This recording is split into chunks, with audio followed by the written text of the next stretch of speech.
اليوم قررت نجرب ونصور لكم تجربة جديدة ومغامرة ممتعة وشيقة في ميناء جزيرة جربة. ها هي هناك، ها هي. لقد أكلت الطعم. أعتقد أننا حصلنا على ما نريد هنا. Oh wow, you're beautiful.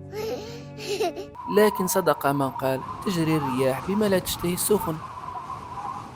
أنا كنت راح نجرب باطو دو بيرات وكنت نتخيل راح نلقى هذه الأجواء الرائعة من داخل السفينة.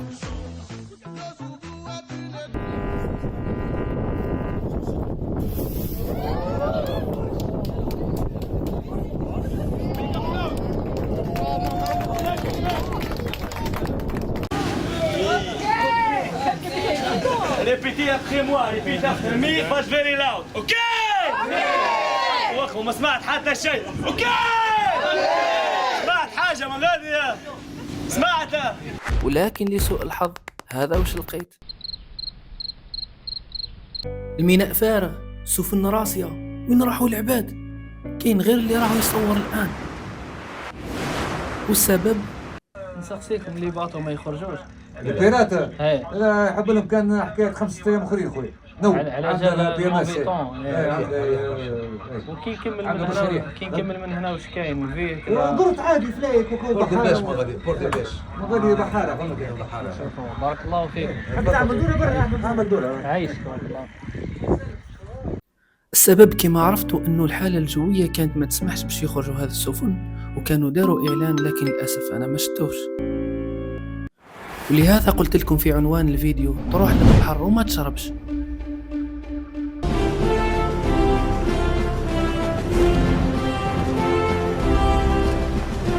وبعد ما كانت الرحلة مخيبة إلا أنه لما كنت راجع لقيت هذا الصياد وقلت نشوف واش صيد، لكن حتى هو كان في نهار خايب وما صيد والو. الحمد لله كش ما رزق ربي مازال ربي يرزق إن شاء الله.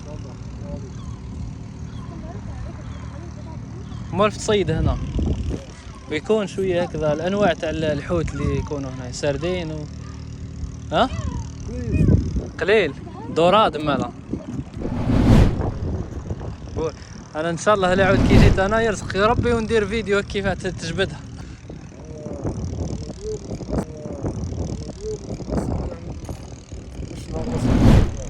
لا خاطر الجو بارد الريح موفيتون. نعم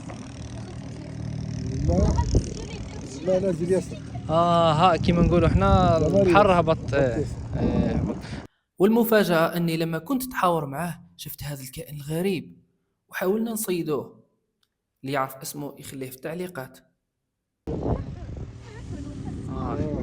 راحت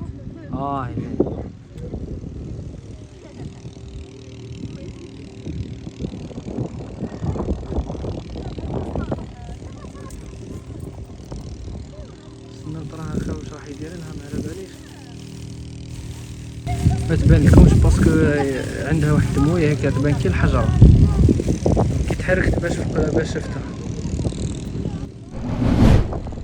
انا طرق وريحتها سيبا هو يقدر يجبدها ولا لا.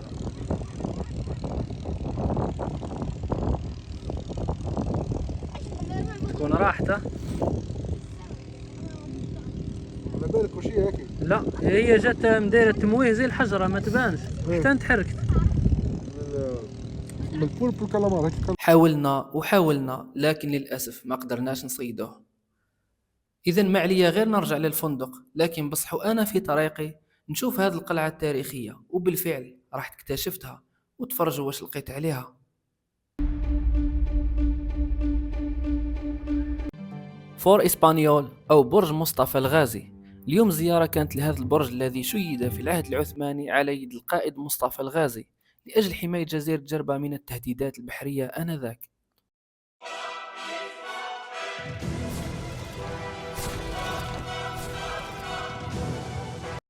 تصميم البرج مع جدرانه السميكة وأبراج المراقبة يروي قصة عن دفاع استراتيجي محنكة،